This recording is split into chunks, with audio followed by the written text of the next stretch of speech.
Hi and welcome back to our little model garden. We've got a little veg garden here with just 2 beds which are about 10 feet by 4 feet, and the aim of them really is just to show you what you can grow in a very small space. And I think you'll be surprised at how much you've managed to fit in and how much there is to harvest. Okay, well, to start with, we've got our dwarf beans, dwarf broad beans, which are growing really well. Just started harvesting these. I should say we're filming this on June the 2nd. Most of the stuff here that you can see was planted in March, or rather sown in March, subsequently planted out. So these were started in root trainers, planted out, and just as you can see, the pods are just about ready for harvesting. Harvested some yesterday and they were really lovely. Next to those we've got some radishes. These are the first crop of radishes outside, just French breakfast these, and been harvesting these for a few days, had a couple of harvests from them. They literally only took about 8 weeks from sowing to harvest, very quick at this time of year. Next to those we've got a row of onions. These are just some Italian onions, lovely long thin variety. Not sure how well they're going to do. They might have needed a bit more time, but we'll see how they get on. There's a few more of those along here on the plot. These ones here, these are the Italian ones, and we'll see how well they do. They've got a little way to go yet before they bulk up and form proper onion bulbs. Between those we've got a row of lettuces. Never grown this lettuce before. It's one called Valmain, and it's ate the first one yesterday, and they were lovely and crunchy, so I should be growing these again. Nice variety, hasn't been troubled by pests at all. Again, that one was sown in early March, so March to June we're probably only really been about 8-10 weeks between sowing and harvesting. Next to those we've got spring onions. Again, these are about ready now.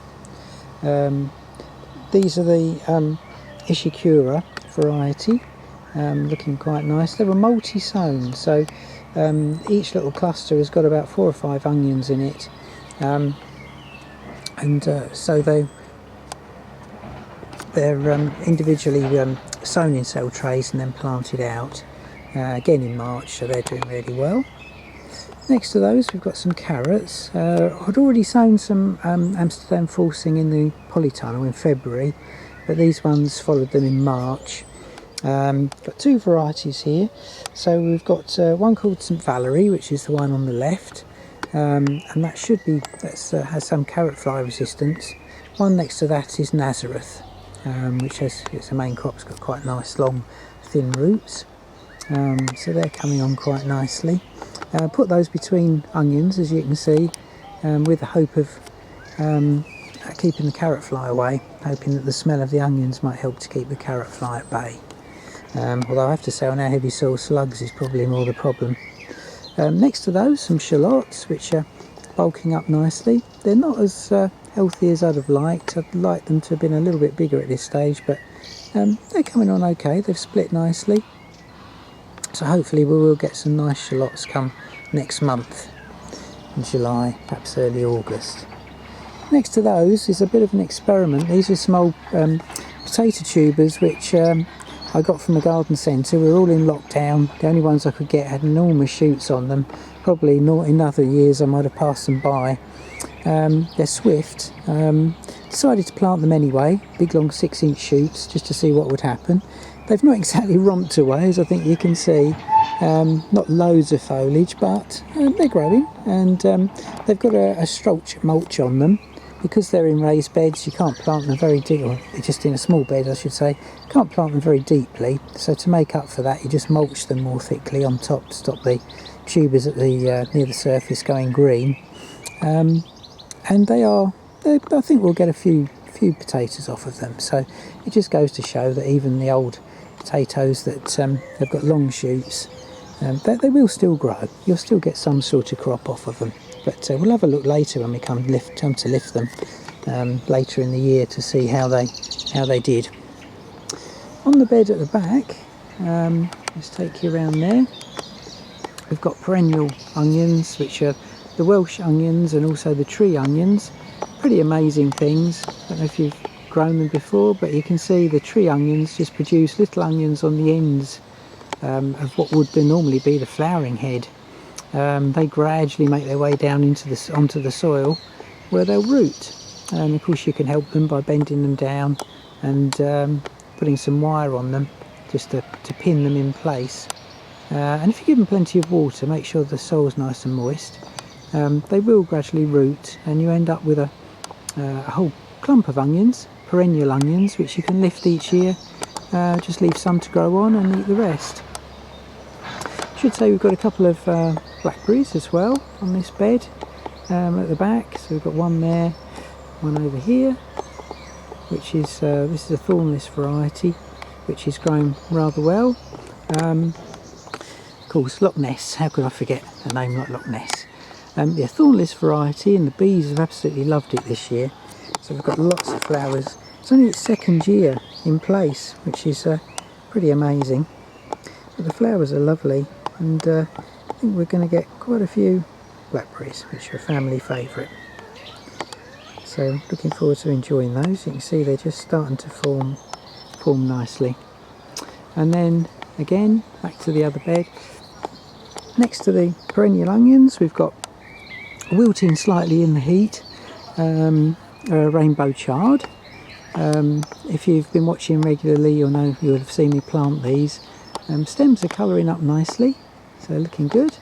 We've got a nice range of colours, there's some pinks and reds and yellows. Only problem with these is we've got some leaf miner, unfortunately, which is really common, a sort of beet leaf miner. Can't see it from here, I don't think, but I can spot one, but it's been a bit of a problem. And what I should really do, I think there's a leaf there,